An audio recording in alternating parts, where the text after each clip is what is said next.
Hello and welcome to For the Story, the only podcast that only likes three things: big chili cook-off, do podcast, and hate wife. That's right, we watch movies, and my name's Avery. And I'm Ash, and this week we watched Underwater. Well, oh yeah, we watched a couple things under a couple things, huh? Yeah. Underwater, the Silver Lake. Underwater, the Silver Lake. That's Yeah. right. We watched a couple movies, one of which where a whole bunch of stuff Swan. really literally happened, and the other one is a fever dream. So, very cool. I love it when my movies take acid in front of me. Oh, yeah, when it just devolves. No, they were both very good, but we did watch Underwater, which came out sometime earlier this year, and Under the Silver Lake, which nobody knows when that one came out. 2018. Yeah, 2018. So It was in theaters for 3 days. Yeah, it was at the Cannes Film Festival. That's what it was. Yeah. And then there was such a terrible reaction to it when they did their screenings at the film festival that A24 was like, yikes, and didn't do a wide release, put it right to VOD, and then Amazon fucked up the aspect ratio. Yeah. So real cool. We'll get into that because it did actually release in the United States in theaters in limited release. But we'll get into that because it did also, it did premiere at the Cannes, but it did make it 3 days into international box office as well. 3 days, huh? 3 days before it was pulled. Big yikes. Big yike. So that's cool. So as you guys can tell, it's been a little bit since we've done a podcast. It's just been, we haven't seen anything that we were like, we need to talk about. Yeah. There was a whole bunch of really bad shit for a Yeah. while. And we were just like, this week, like, what is there to say about this? The last bad movie we did, we just got angry about. Yeah. Which Which was, one? Yoga Hosers. Yoga Hosers. Yeah. So we were just like, you know what? Yeah, I've Instead of come around on that movie, actually. No, you haven't. And I so, actually think it's bad now. you think it's bad? Now, yeah. So, so we were doing some bad stuff, and then we were like, we've kind of like shifted our focus a little bit and tried to like delegate our bad movies to our Twitch channel, which we now do weekend at Tubi. And that's at twitch.tv/battleslap, Saturdays at 9 p.m. Central Time. 7 p.m. Pacific. Yeah, for all you people on the Pacific Coast. But so basically what we do weekly, we pick 5 bad movies and we put them on a wheel, spin them, and we watch a random one with and you can hang out with us while we watch it and slowly get kind of drunk. Yeah. Not this weekend, but... Maybe not this weekend. Maybe not this weekend. But So. we have some really bad ones kind of slotted up probably the day that this is coming out. So Yeah. if you catch this early, you're cool. Check out Weekend at Tubi's at twitch.tv/battleslap. Yeah, it's been kind of like more things since we have been watching so many movies, and so many movies are just bad. We're like, well, let's make this a whole thing. Let's make this a whole show. We've streamed the experience of hanging out with your friends and watching bad movies. Exactly. And you can hang out and make jokes with us. Usually you guys are funnier than we are, so... Okay. Leave me out of this. I'm a genuous. So yeah, that's pretty much what we've been working on. Yeah. We hadn't seen anything that was so interesting that we felt, because we did see Underwater, which we will talk about briefly, but we were like, can we actually get an entire conversation out of Underwater? Yeah, and we were also kind of like half in, half out. Like, we didn't sit down with the express purpose of this is for the podcast. We were playing some games. We were kind of watching the movie. That was one of those just movies. Cooking during it. Yeah, like, exactly. Like, it was one of those things where you didn't really need to pay attention to that movie to get the point. Yeah. Unlike Under the Silver Lake, which had me pretty much nailed to my chair and eyes glued to the screen the entire time. Except for the beginning where you're like, I don't know if this is for me. Yeah. Oh, yeah. It took a little bit. It's a slow movie. It's kind of like, and we'll talk about this when we get into the grander themes of the movie, but it's kind of trying to get back to more old Hollywood, and the narrative structure kind of mirrors some more movies that are real back at a time when there was things like irony and metaphor. Iron Man. Yeah, and it's exactly. Yeah. It's not one of those, it's not a schlock fest, and I think probably the layman would not like this, and I No. think that's why I didn't like it at first. And but having some time to digest it and seeing how uncomfortable it is, I can't wait to talk about it, because this it's is got a some cool fun themes. movie. Yeah. So before we like really get into that, because that's like a whole conversation, let's talk a little about Underwater and what we thought of it, because this movie was actually kind of cool. It was pretty cool. Yeah, for what we saw. Let me just say, it's pretty fucking bold for a theater or a major theatrical release to just straight up put Cthulhu in their film. Spoiler alert.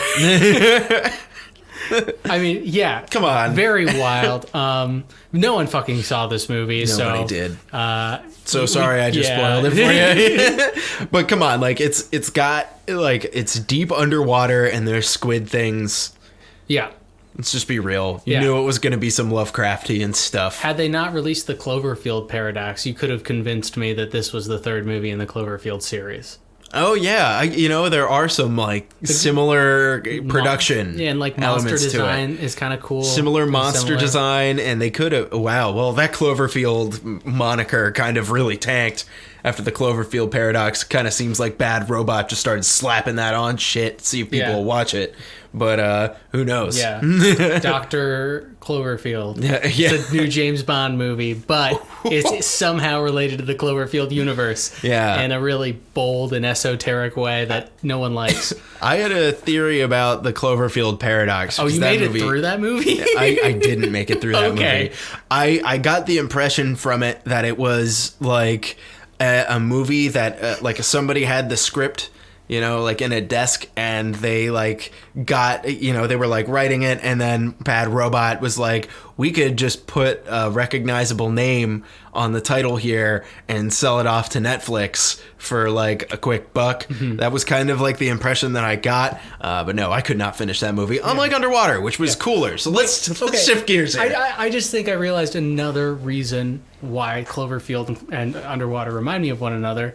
TJ Miller's in both, and he plays the same fucking character. Is TJ Miller in? Yeah, he's in Cloverfield. Cloverfield, yeah. Yeah, Not yeah, the that Paradox. does make sense. Yeah, he plays the same exact character. Yeah, exactly the same. Except in this one, more intolerable. He because was the worst part of the movie. he's fucking terrible.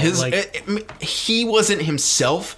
His dialogue in the character that was written for TJ Miller, Which was the worst. Which was just TJ Miller. yeah, it was like AI writing TJ Miller. It Yeah. was like pretty bad. really tonally incongruent. Yeah, did not make sense. Like, because you need a little bit of levity. Yeah.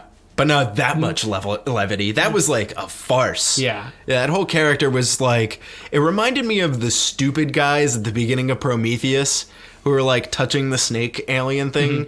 And he's just like, oh, it's breaking my arm. You remember that in Yeah. Prometheus? Those guys are morons. Yeah. And they like take their helmet off and like, it's stupid. Yeah. But that's what he reminded me of. Like really dumb character. And, yeah, just didn't need to be there, especially since Kristen Stewart, I think it might have been her best role. Yeah, Like because it was ever.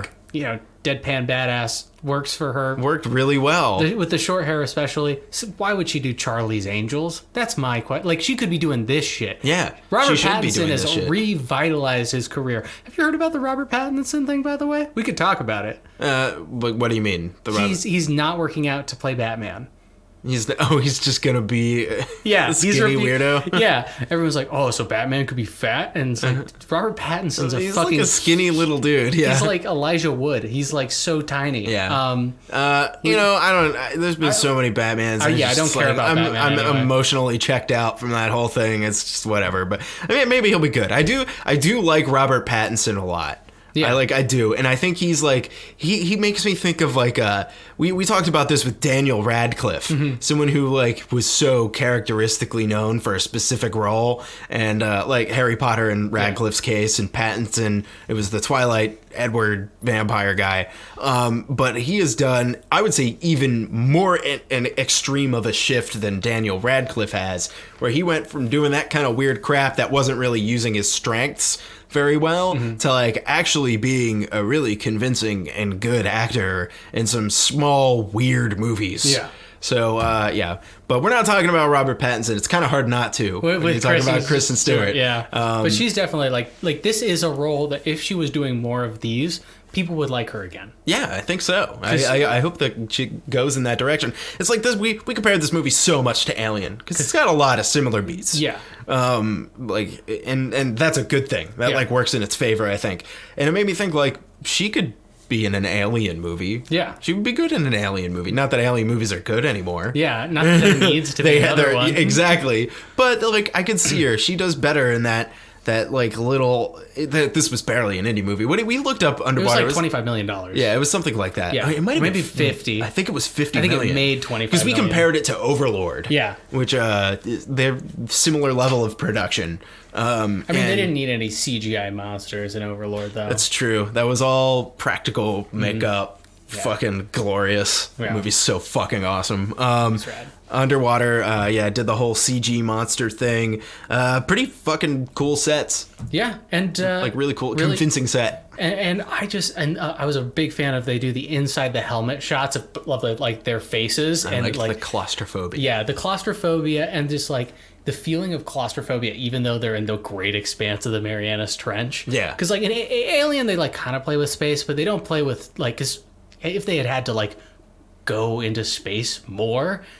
And the aliens out barely there, even really a part. Yeah, of it. barely. Like the isolation is part of that, but like the Alien takes place on a ship, not necessarily in space. Yeah. You could have Alien in a submarine, and it would be the same. Pretty much the same, yeah. Right? Yeah, because space isn't exactly a character in Alien. The notion that well, number one. Right off the bat, like we got about 3 minutes in and the water starts flooding in. You went, oh shit, we're doing this right away. Yeah, it kicks right in. Kicks right in. There's no slow burn. The slow burn to this is watching them trudge. Yeah. And seeing what they see and not being able to see fucking anything. Yeah, which was cool. Because darkness is fun to play with if lit well, and I think it was in that movie. If a little unbelievable at times, I think there's like no way that there would ever be a suit. It doesn't matter with the level of flexibility that they have, which granted wasn't much, but at the bottom of the Mariana Trench, like the Marinara Trench, as I like to call it, bottomless marinara at Applebee's, $5.99. We're not sponsored by Applebee's. I wanted to see what you were doing. It's like interesting seeing that, like, you would be so crushed immediately. Yeah. Like, and I guess like kind of big. What was the station supposed to be doing down there? Were they like drilling for oil? Yeah. Okay. So yeah, we'd be in pretty dire straits if we were digging for oil at the bottom of the deepest trench in the world. And like having to expend the amount of money to transport that oil and let alone build the giant fucking rig. Yeah. You have to build it and then get it. How would you get it down there? It would be pressurized with air and it'd be so deep underwater it would just whoop. Yeah. And so would they. They were in pressurized suits. Like how would they not just whoop all the way up to the surface? Not to mention it bursts and they don't die immediately. Yeah, you would be just so instantaneously crushed. Well, there was one circumstance where like I didn't really know what happened. They like opened a door and they were like, "No, wait, don't!" And the guy's helmet like cracked for some reason. Oh, because it was a depressurizing, like it was like an acclimation chamber. Okay. So they would like get in the suits and then they'd have something bring you down and then like adjust the pressure gradually as to not crush the suits. And someone just like kicked it into overdrive. Was like, "We're going." And then it crushed the one guy and he like imploded, and that was pretty fucking cool. It looked good. Yeah, it was pretty cool. So there's a whole bunch of stuff like that, but this movie kicked right off, which is kind of a stark difference to a movie like Alien, which this movie is thematically a lot like in a lot of other ways, or maybe not thematically, but tonally a lot like in a lot of other ways. But I don't know, this movie was fucking cool. It was awesome. It was very green, the dark green blue, like water. Yeah. Which makes sense.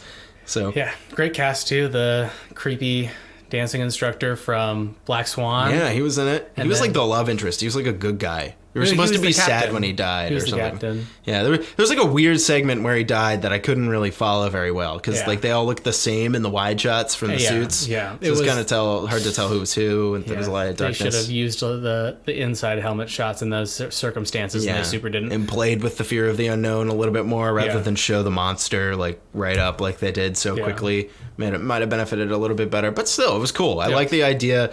Movies like that don't really get made and be successful at all. I don't think this one was. No, it wasn't. Yeah, but I definitely enjoyed it. Everyone like thought Alien ripoff, And because the trailer looked like an Alien ripoff. yeah, and like in its base, I understand where that comes from. I think they deal with different like fear-based themes than Alien does, and I think that their tensions a little more subdued than Alien. I think so in too. a lot of ways. I kind of wish that they had, because the whole scary thing about water is that it's like infinite and open and you have no idea what's in it or what's below you. I kind of wish they had played with that a little more. It kind of felt like even when they were walking on the bottom of the trench, that the safety of the station was kind of just always right behind them. It always felt like, well, why don't they just run back? Yeah. You know? And so the tension was a little like lifted there. It was like all based on like, do we have oxygen? Yeah, it was like a lot of that, a lot of timing stuff, like we barely have enough oxygen to... There was like, they had to like scrub the carbon out of their suits, and like she got to a certain point somewhere in the trench where she had to... I forget what she had to do, but I remember she looked at it and was like, fuck! And like broke it because it was like filled up with like black stuff, which I guess was supposed to be the carbon. I don't know, it was cool. Yeah. Cool movie. And Cthulhu is just at the end. Yeah. Big cameo from Cthulhu. Big one. She blows him up. Doesn't make any sense. Yeah, it doesn't make any sense. Yeah, she doesn't go insane immediately. Yeah, Crazy. which is something we talked about. I always thought Cthulhu had really powerful cosmic powers or telepathic powers. You can't or something. understand looking at him. Yeah, like he can only he was communicate too in dreams. horrifying to really understand what you were looking at. Yeah. So the people who like saw him were just like sketching what they thought was, their They would have interpretation. like dreams about him and like carve him in clay. Yeah, you like know? he's not literally some big octopus guy at the bottom of the ocean. Yeah, I think she blows him up. I feel like he would be invulnerable to explosions. I don't know, though. They don't infer that anything like they don't clarify if it's dead. Yeah, that's true. They're that's like true. Everything about this. It's like a bunch of newspaper clippings. Anyway, Yeah. movie was good. Yeah, it was pretty good. It was a bold move to just put Cthulhu in a movie. And like, I think you said you were reading like reviews or something with the director, and like people were like, "Is it really Cthulhu?" At the end, and the director was like, "Yeah, it's Cthulhu." Yeah. He's just like, "Yeah, that's him." Yep.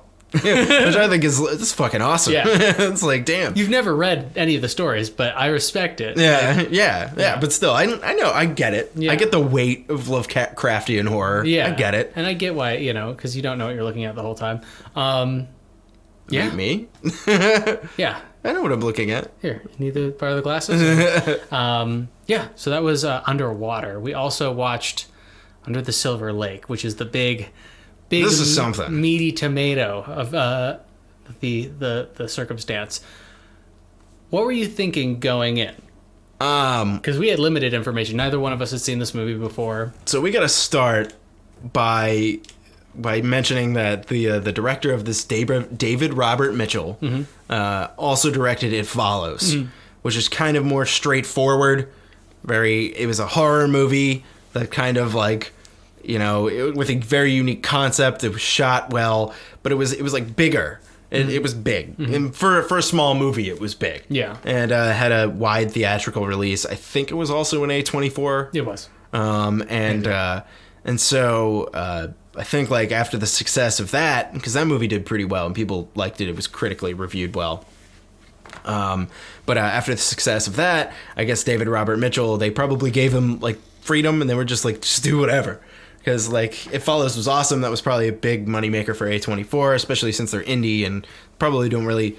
They're not. You can't even really call them indie anymore. They're pretty much just a big distribution company at this point. They distribute indie movies though. Yeah, exactly. Yeah, they distribute independently directed film, and which is cool. And so I think that he was like, I have this movie, and like how would you even describe this? Yeah. Like, how would you pitch this? A pseudo-noir film about a man thinking he's discovering everything but discovering nothing.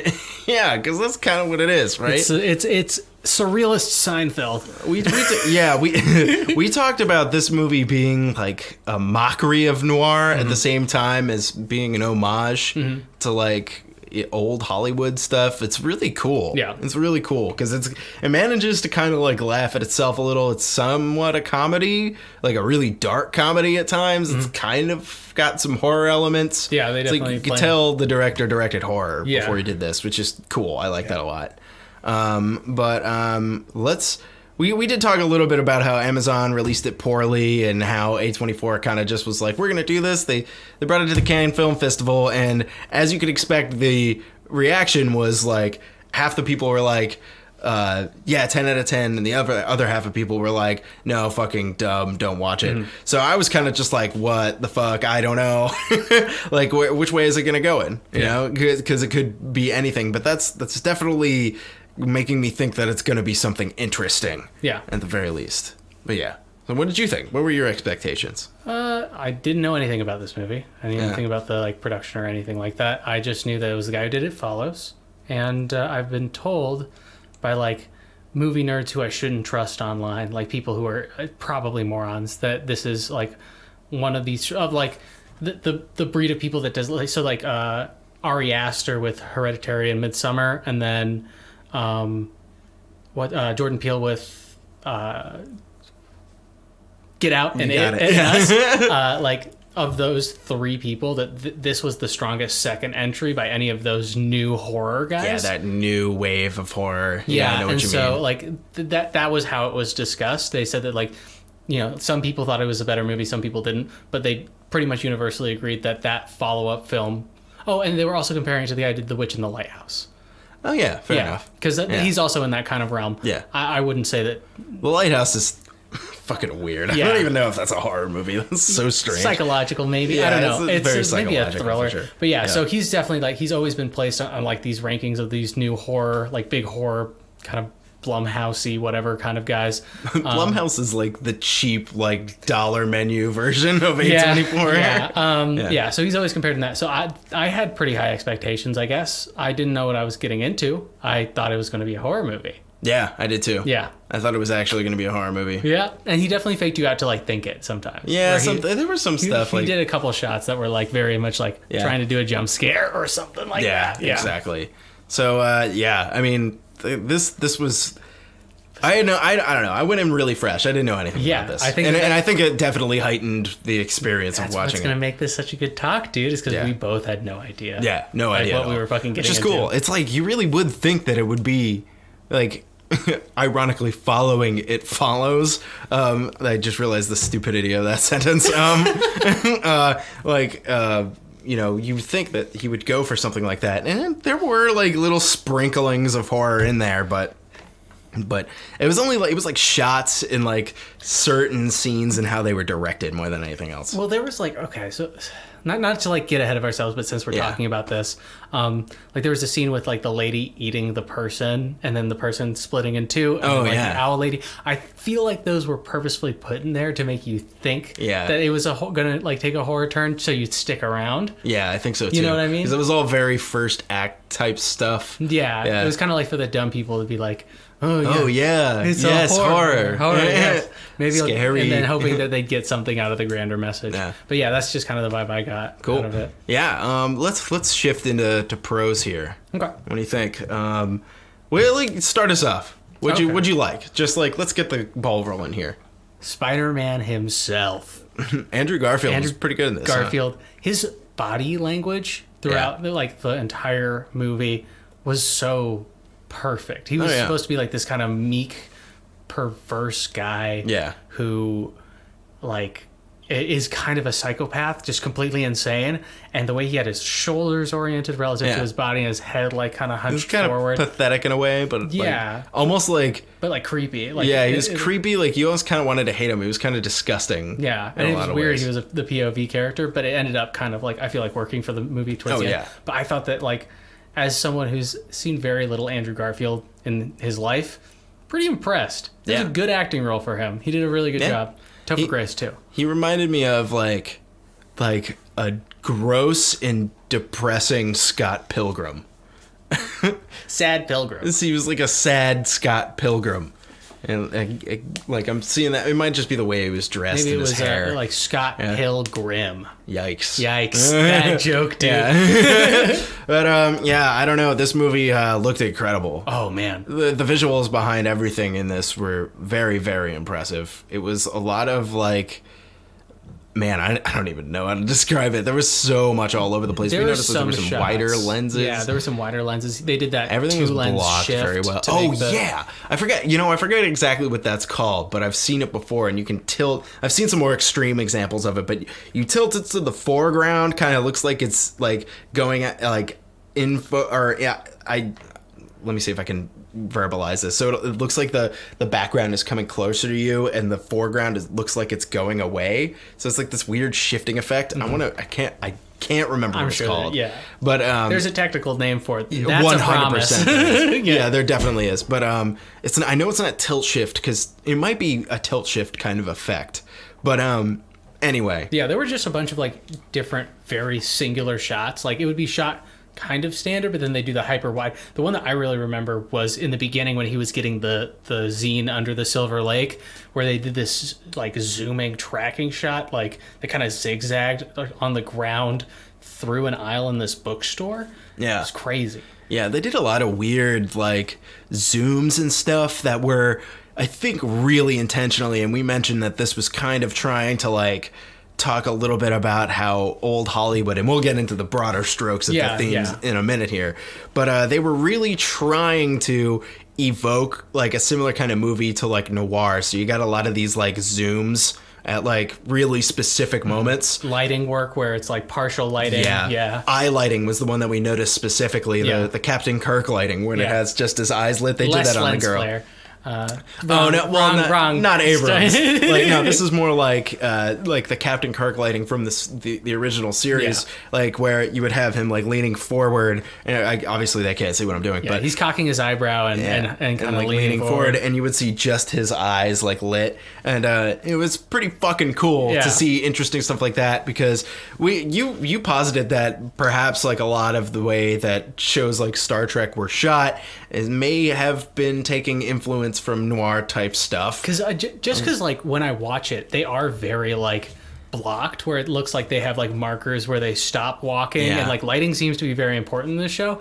I mean, it's the show not so much. I think in the later films it became more important. The show was kind of like, it's kind of cheap and it's silly. Mm-hmm. So like they probably had like a way that they wanted it to go, but they had to, they had to film 22 episodes or whatever it is. So it's kind of hard to say that. It's like trying to comment on like the film work in like The Next Generation. It's just like it's shot like a TV show. Yeah, it is. And but there was some interesting lighting stuff that they did in TOS, and that eye lighting thing is like the specific thing. Like you've probably seen, like it's like a meme. Yeah. Like Captain Kirk, where he's like leaning forward and he has the eye light right on his eyes, and they do that to kind of like highlight Andrew Garfield's character's like idolization of like this girl who moves in next door, that mysteriously goes. He has this like, I think it was fake, but he has this like really nice moment with her. They like hang out, and then she just disappears. Yeah, she moves out. It's overnight. a mystery. Yeah. And the whole movie is him trying to chase down what's going on while he's like absorbed in these zines, and he's already kind of like a crazy person. I do want to go back to fuck. No, maybe I don't. It doesn't matter because I don't remember. Let's keep it going. Yeah. I also want to say, in terms of prose, this is the best use of the city of Los Angeles I've ever seen in a movie. Like, Blue Velvet was my pinnacle for a while, because they do really capture the city. The fucking landmarks they chose, the Standard Hotel, like the rooftop bar there, the Mausoleum, the Griffith Park Observatory, Echo Park a lot, really fun, and the Silver Lake Reservoir, of course. Silver Lake in Hollywood, Los Angeles as a whole, was just as much of a character in this movie as it was arguably the main character. It was the main character, and the broader thematic strokes all had to do with like, I saw it as wealth inequality. I think that might be oversimplifying it a little bit too much, but it's definitely an element of it. A part of it, yeah. But like basically the idea is that Hollywood will like pick women, beautiful women, and then get them wrapped up in this like actress machine, and they're always told that they gotta just work just to get to the next step, and then they get like I enunciated it so much better earlier. Yeah, so it's kind of like, so this came out I think pre-Weinstein, so I think they're talking a lot about like the casting couch process, because a lot of like the new wannabe starlets are like I think this was post-Weinstein. Was it post? Well, maybe not during production. I'm wondering about. Maybe. Oh, yeah. It was probably happening as that was happening. Yeah, maybe. To be honest. But which is really cool because what a great comment on literally all of that. Yeah. How old, disgusting white rich men have written every song you know and directed every movie you love and produced everything you know and every emotion you've ever had. Turns out every counterculture is part of the culture. Yeah. But yeah, I mean, the way that they kind of portray it is like these women like are literally in this film being objectified, being fucked and in servitude to rich men in their tomb, like in their mausoleums, like literally entombed under the ground with these rich men underneath the Hollywood mountain. Yeah. And there's a extended sequence. He's slowly gathering these clues and finding these like little bits and codes within pop songs. Yeah. That like this one old man is writing. Like every song. Yeah. And that scene, I thought that scene was kind of great. I can get why it was like a little bit like meandering and like this is a monologue kind of thing. It seemed like he was just crazy. We compared it to in Community season 3 when Chang has the matchbooks. We were like, oh, this is making fun of noir. We were like, this is all just like a farce. It's a little surrealist, yeah. Yeah, it's like very surrealist. But like and then just the imagery in that scene in particular, like he kills the music man, like the songwriter who writes all the songs with Kurt Cobain's guitar, and it breaks, kind of showing his like separation from the notion that this music that was a product of rebellion in his mind was actually written by corporations. The machine. Corporations. It's like Rage Against the Machine's songs being written by like I don't know. Who's the Martin Shkreli guy? Remember that guy? It's like he wrote them. Yeah. It's but it's funny because I kind of agree with the general message of like even the songs of rebellion are still being pumped out by the same. Like as soon as if a song of rebellion is good enough to be that popular, like whatever Teen Spirit Nirvana song, I forget the name. Smells Like Teen Spirit. Spawned a counterculture. Yeah, spawned a counterculture. Right. Probably had a lot of say from the record label. It's like totally, and like they took a chance on it. The notion of that culture is not just culture; it's also counterculture, and it all kind of feeds into the same thing. I like that as all becomes the same thing. Yeah, it's a bit homogenous. I liked how there is a character, literally the Hobo King, who's just another version of like these, I don't think I got the Hobo King. I got to think about that maybe a little bit, but I like how he says something about the homeless and how like they're just like they're so jealous that they just like harass you, and it's really interesting because it's kind of like exactly how he idolizes like wealthy people and stuff. That was the like inequality thing that I saw there. Yeah, it's like in him like finding all of these codes is him thinking that being rich and famous, these powerful people are mysterious, or there's a mystique, or that they're idolized, they're special. Yeah, when in reality they're just disgusting old white men. Yeah, and everybody, like all of these, it's especially like apparent when he's following the singer who is Jesus and the Brides of Dracula. Yeah, he's following Jesus, who looks like what's his face from Black Parade. What band is that? Oh, My Chemical Romance. My Chemical Romance. And it's like so the whole idea is he's following them to find out what the code is in their song because he thinks he cracked it. And like even that guy, he's like one of the artists in the band, and he's just like, I didn't even write this shit. I didn't write the code. I don't know any of this. Like he's just like a puppet. Even himself, the guy in the band is just a puppet of the older white guy who wrote all the music. Yeah, and it's very interesting. And I also thought so.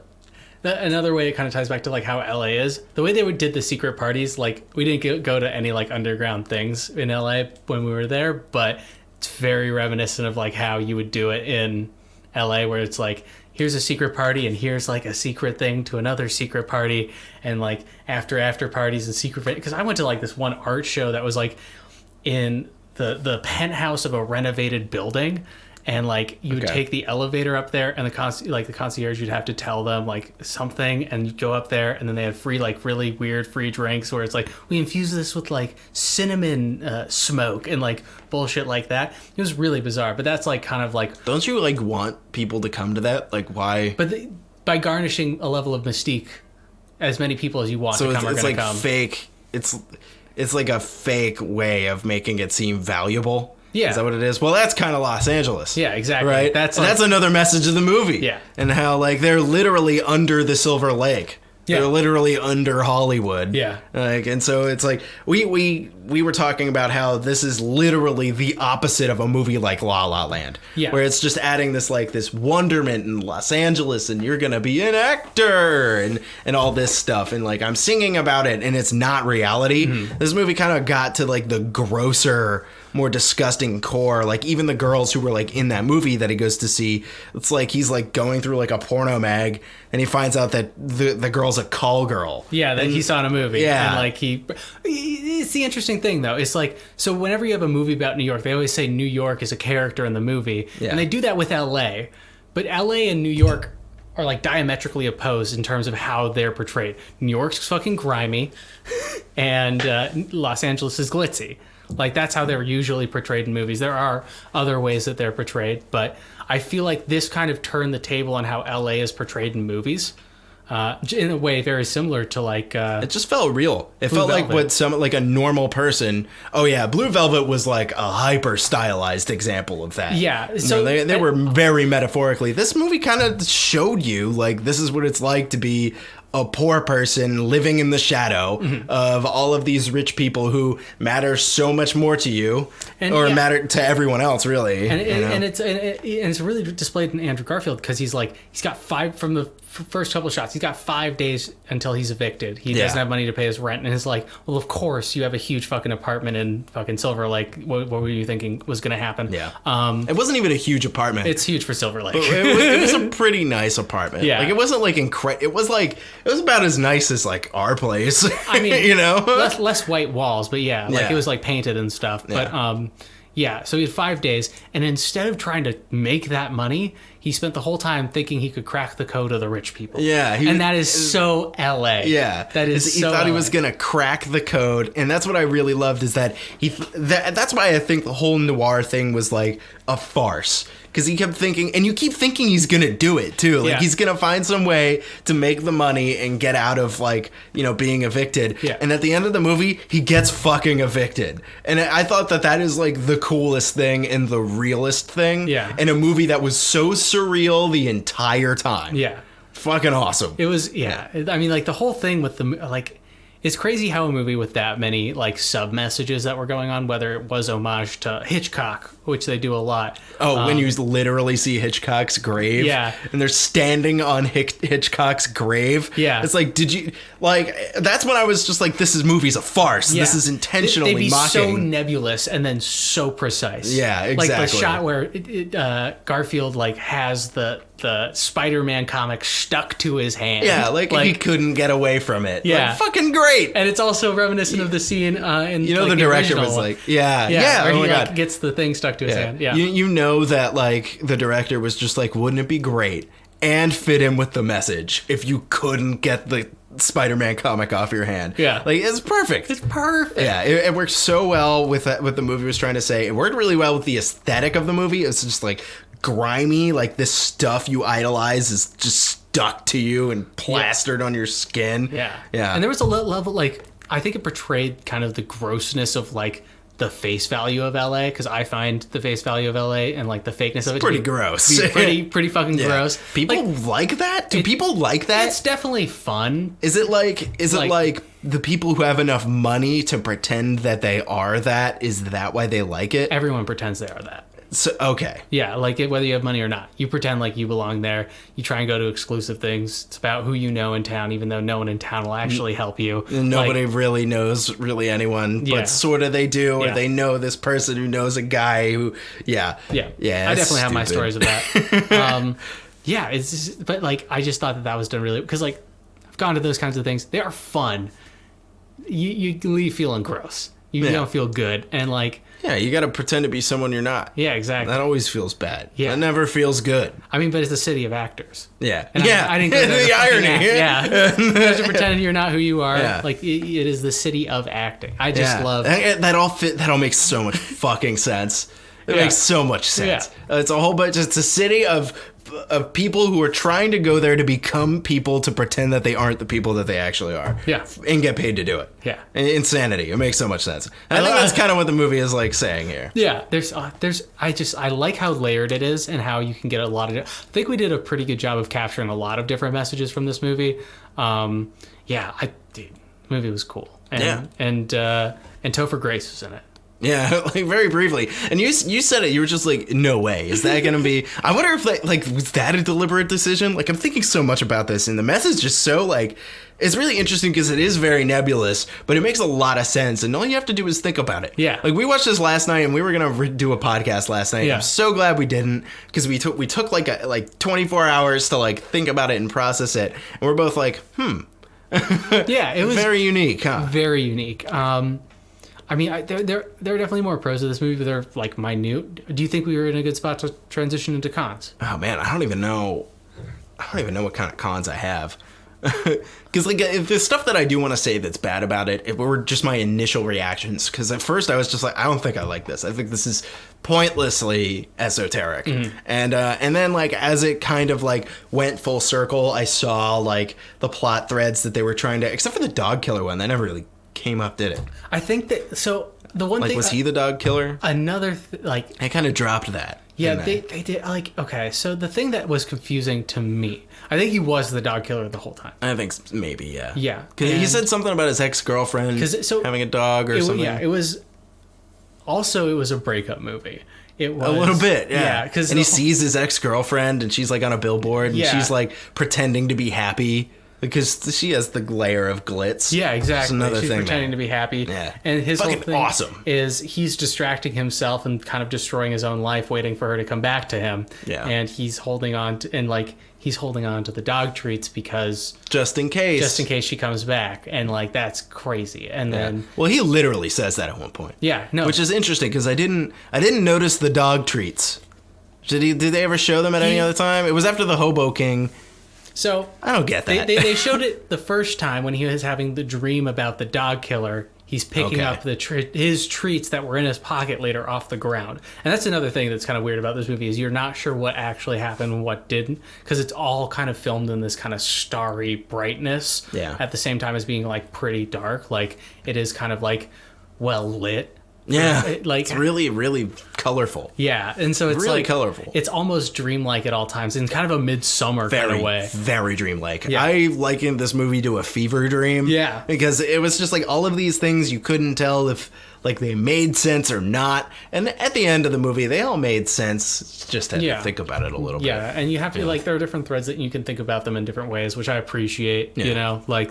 It's good. He did the thing where I went through an entire movie not able to guess a twist in this movie. I know. And that was awesome. Amazing. It was awesome. And part of it, and maybe this is a con, part of it is because there was so much what seemed like complete nonsense. It made it kind of impossible to really guess the direction. And they did a really good job of just pulling the rug out from under your feet because he's not doing anything to make the money to pay the rent. Mm-hmm. But at the end of the movie, he just gets fucking evicted. Yeah. Exactly like you would. Yeah. And the music swells and it fades to black, just like a classic film. Damn, let's talk about the fucking music in this movie. Oh.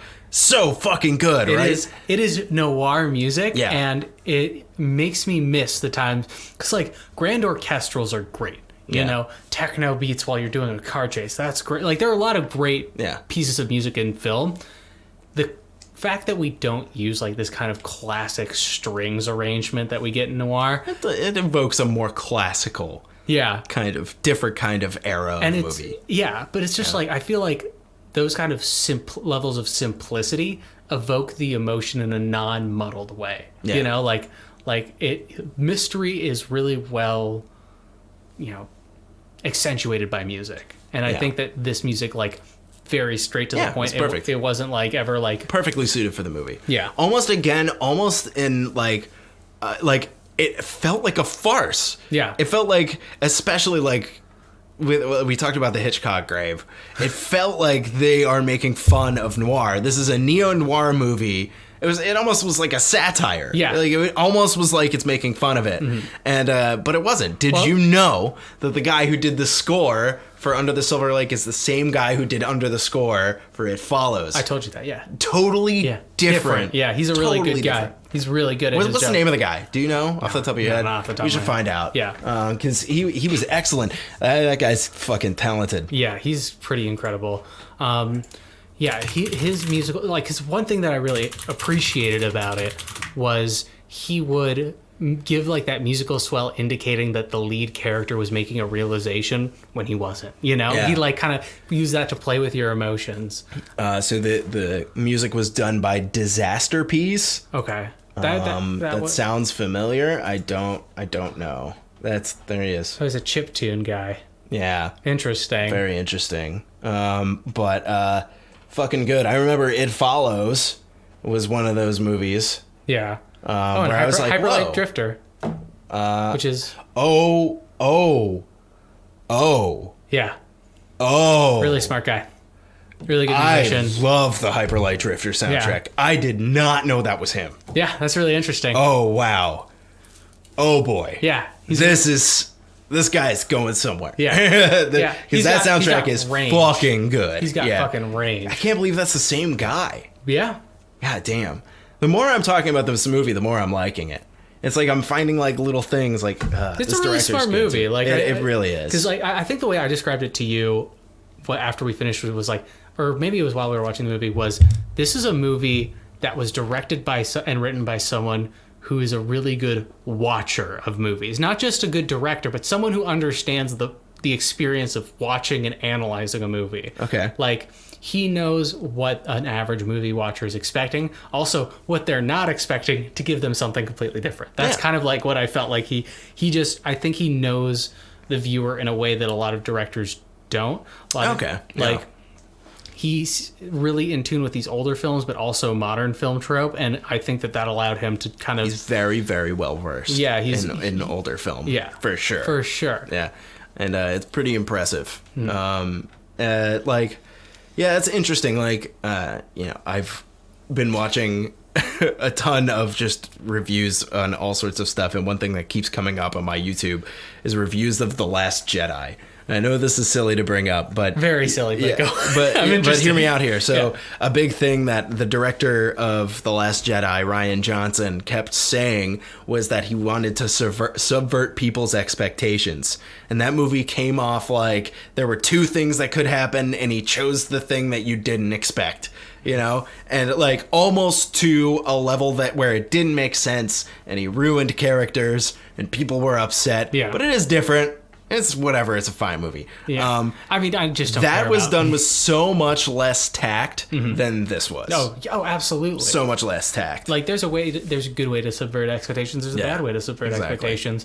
This is a different way. This built up this false reality for you, and like you kept like trying to go back and bring it back to reality, but the fever dream just keeps going until the very end, where he just gets fucking evicted. Yeah, and he would connect things, and there were so many different threads that I think that it worked well to like confuse because I was like, oh, he's not going to use the cereal box, is he? Yeah. Like, I didn't think that that was like the Chekhov's gun. Yeah, but I felt like there were 12 Chekhov's guns in this movie. There was so much stuff. And like the dog killer was never used. It seemed like they never really went back around to that. I think they're trying to allude that he was the dog killer. That's where we thought it was going to go, is that he was going to kind of like fucking, what was it, secret window. He was going to find out that he was dissociating and he was the dog killer the whole time. And he was going to grab another cob of corn out of the steaming bowl. It didn't get to that at all, which, thank God. Yeah. Like, if I have to see another movie about dissociation, I'm going to, explode. I could argue that this, you were arguing that this was about dissociation. I don't disagree with you. I thought it was at first, but honestly, at the end, I can't tell. Yeah. I think it kind of is. But that's the best way to do dissociation, right? Yeah. Is that you don't fucking know if it's dissociative. This definitely did unreliable narrator really well, and it's one of those things where it's just like you don't know if what happened in the movie was like a literal events or if he imagined these things, and I like that a lot. And unreliable narrator stuff is cool when it's done really well. And it's like really cool because the POV character for this, like he builds up this reality that you start to believe as the viewer, kind of like what you were saying. He's a guy who watches movies, who directed a movie, which is very cool. Like this whole reality is built up. And then at the end of the movie, it's just like it keeps like cutting down the layers until you're kind of believing him. Yeah. You're kind of starting to believe it. You're just like, oh my God, it's a map of LA on the cereal box. And oh my God, there's code. There's literally codes in the music. Yeah. And a guy told him there was. And it's in the Nintendo Power Music. And the Zelda level is LA. And it's made like a checkerboard or a chessboard. And he has to move from one side to the other. It's like insane if you say it out loud. But all of the stuff like happens in the movie and it keeps being right, and you keep thinking that it's gonna get back to some like grounded level of reality, and it just keeps being this surreal weird movie. And it's pretty cool. And at the end it's like he's just like, there was a lot of like messages about the objectification of women in there too, which I liked. I didn't identify with as much as like him looking at the rich and wondering and like what level of mysticism these famous and beloved people have. And trying to crack the code on being rich. 'Cause like I loved that. It was great. And like so like Chekhov's guns in this movie, I was just like, since we were talking about that, I've been thinking, so the dead rich guy, Chekhov gun, not really ever. He meets his daughter and like she immediately gets fucking shot after he dies. Okay. Then there's the owl lady who comes into the movie and it seems really like a get Chekhov. that either. I think it was a Chekhov's gun to make you think that the owl lady had something to do with it. Yeah. And there was just a lot of instances where they'd bring up concepts that were like big movie enough that, you know, like if they're going for a classic noir, the daughter of the now dead billionaire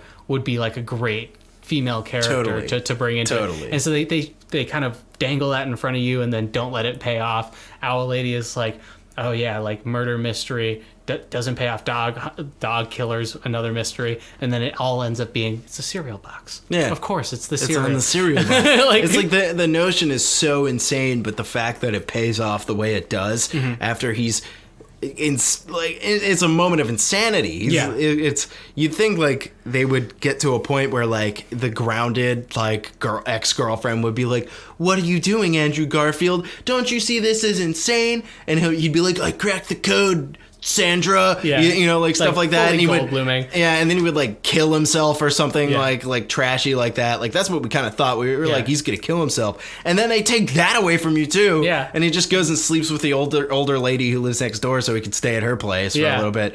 It's like very, very, very weird. Very weird. Also, how is Andrew Garfield's character having sex at all? Like with beautiful people. Yeah, like the people that like are like interested in being around him are gorgeous and gorgeous women. Smells like a skunk and like can't get the smell. The skunk smell. Let's talk about that and how people can tell he's poor by smelling him. And I fucking love that as a metaphor. Imposter syndrome kind of metaphor type thing. Kind of, yeah. It was like they were saying like he is so poor that people can literally fucking smell how poor he is. But in the story, he literally gets sprayed by a skunk. But throughout the whole movie, he's walking around people and they're like, oh, do you smell that? And like he's like showing up to parties in his pajamas and he doesn't care and he looks like shit all the time. And it's like very cool. Yeah, very cool. I fucking liked that a lot. So there it is. Yeah. Under the Silver Lake was a interesting movie. Yeah. Very interesting. Do you have anything else? Do we have any real cons? I think at times I understand where the director's coming from, but some of the times where he's just like kind of being like the modern like acting party scene is spitting on the graves of like the one classical actress from the 20s whose name is escaping me at the moment, where Andrew Garfield like takes drugs at an actor party and literally passes out on her grave. Yeah. I'm just like, I get it, dude. You like older movies. It's not like older movies don't like have something to offer, but it's also, I think that newer movies have definitely like added something to it. Like there is something to be said about modern movie culture where there has been additions and interesting directions that things have been taking, whereas I feel as though the director was kind of trying to infer that classical older movies are the only good movies when in fact their tropes are maybe a little too predictable at this point, considering the mass media. I don't know. Everything gets replicated so many times. Yeah, and like obviously a lot of those films that he would be referring to have been replicated, and we would know the formula by now because of that. But I think that there's something to be said about the genius of like Hitchcock, where it's like, I have 5 themes that always comes up, and I can show you how these 5 things can be permutated into like 12, 15 different movies, which all relate to those same exact themes. Like, it's like Tarantino and feet. You know, it's like, I'm always going to show a lady's feet, but I can make it a Western. Tarantino got predictable. Yeah, well, he's you know... He's like, this time it's a Western. This time it's about gangsters. But it's always like the same thing. Yeah. Yeah. Tarantino definitely did. You definitely know a Tarantino character. That's not to say, like, his movies are very good. Yeah, they're very good. But it's definitely, it's a Tarantino movie. When you see a Tarantino movie, you're like, you know exactly. This sure is Tarantino. You've heard the dialogue. You've seen the characters. Yeah. So there's always some like disgusting, like comically over the top sex criminal, right? Or something, right? Or like just hyper violent. Yeah. So this movie definitely took a huge left turn from anything that I've seen in quite some time. And we also were able to like kind of like draw parallels between it and other movies. Like I specifically, this movie was set up so much like The Machinist. Mm-hmm. It was the whole thing, like, and I think in The Machinist it ends up he's literally dissociating and like seeing himself like do things and like chasing himself around and stuff. But like the music was really similar. The beats were very similar for every character, and like their emotional beats were like right in line, and like the whole him finding clues in like weird places. That was so much like The Machinist. A lot of the tone was almost exactly like that. This movie was a lot more funny, and I think like wanted to mock movies like that just a little bit. So I don't know. They seemed very similar though, which I liked, honestly. Yeah, the fever dreamy element that you described previously, it reminded me of Requiem, but not sad and with less drugs. Like the hyper wide shots and the way that they played with like people's faces relative to their backgrounds reminded me a lot of the drug trip scenes. Which I think was great for giving that fever dreamy kind of feel. I think like Requiem for a Dream like operated a lot on like shock value type stuff. But like, so yeah, I mean, like, should we wrap it up? Yeah, let's wrap it up. Let's wrap this up. Here at For the Story, we do 3 things. 5 words we feel describe this movie, rating out of 10, whether or not we'd recommend the film, any other points we forgot to make that come to us in the middle of our review, we give those as well. Yeah. You want to start off? Oh man, I got to come up with 5 words on the spot. Man, it's not gonna be a sentence. It's gonna be like surrealism, darkness, comedy, this city. I don't know. Los Angeles is very much a character in this movie. I liked it a lot. I liked seeing such a brutally honest depiction of a city that has like literally got like plastic surgery. Does that make sense? It's the same attitude. It's just like all of that is ingrained in the city, and all of that's ingrained in this movie. And I liked seeing that. I liked the whole juxtaposition between him being basically homeless yet still having disdain for the homeless. And I think that is like so perfect. It's like he hates them, but he's like 2 days away, but he's the one who's gonna crack the code of the rich. You know, and I like that a lot. And he's still going to like these ridiculous fancy parties, even though he's gonna get evicted. And he's like lying. He like offhanded lies. It's just like, yeah, I'm at work right now, he says to his mom. Or he said like, oh, I had something to do. I think there was another part when it was when his car was gone. He was like, yeah, it's in the shop, because he's not like willing to admit to people that like his car got repossessed. Yeah, exactly, and stuff like that. It's all part of that like image.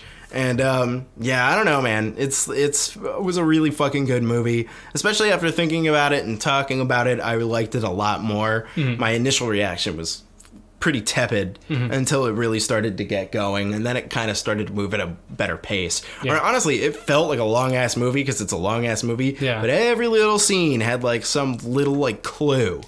And I really liked that a lot. And I don't like the idea of giving this a rating out of 10. It just doesn't feel right. I'm gonna say you should definitely watch it.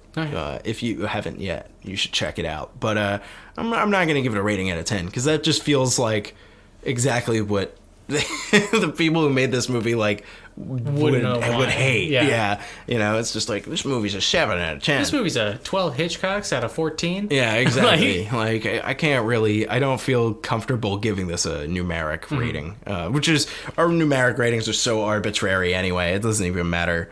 But yeah. So, what do you think, Ash? Esoteric and yet very precise. Yeah. Yeah, this movie's kind of like nebulous in a lot of its messages, but also they're very tactfully done. I'm also not going to give it a rating. I will say it is one of my new favorite movies, maybe, for me, because this is kind of like, I like things that one, filmed really well, two, are not like a lot of other movies or influence a lot of other movies. You definitely watch this, give yourself some time, and definitely don't multitask while watching it. Yeah. I don't even think you'll be able to multitask while you're watching this. We definitely were not able to do that. Yeah. It really demands your attention. It's pretty interesting. It's just the stuff that happens is so weird. It is a weird movie. Yeah, so I like that though. So yeah, if I had to give it a numeric rating, it'd be watch it out of 10, because this was weird. It's like free to stream if you have Prime right now too. So it's also on some other weirdo fucking Vermodel or something. Which I'm glad we didn't watch it on that, because that probably would have had ads, and that would have really broken it up. Yeah, and probably the pacing would have been terrible. Yeah. But yeah, so go ahead and check out Under the Silver Lake. I don't even know who I would recommend this movie to. But my dad would probably like this really? movie. Yeah. I would say like anybody who thought that La La Land was a glitzy, stupid movie. That's me. What? You thought that? I haven't even seen it. I'm not interested in seeing La La Land for exactly the reason that this movie highlights. Or even if you like La La Land, you should see this. Yeah, because it's literally the other side of the coin. Yeah, I think if great. If you like Lynch too, I think that you might like it if you like Lynch. Yeah, if you like David Lynch, if you like, this had some like David Fincher type moments in it too. I don't know exactly how to describe that. It might have just been the blocking of the shots that kind of reminded me of that. But yeah, I would say definitely check this out if you get a chance, if you have Prime. And what else are you doing? You're on quarantine still, so and probably. You probably run out of movies that you super enjoy. Yeah. And we watched so many schlock, just fucking nightmares. Like Irony is Dead and we sit on its corpse like a throne type movies. Yeah. That like, it was so cool finally watching something that had a message. And a massage, if you will. Like, as much as I liked Underwater, that movie had nothing to say. No. So, but yeah, I say check it out and give it a shot. And thank you guys all so much for hanging out and listening to us. And we'll talk to you next week or whenever we get our next episode out. We love you. Goodbye. Spider-Man.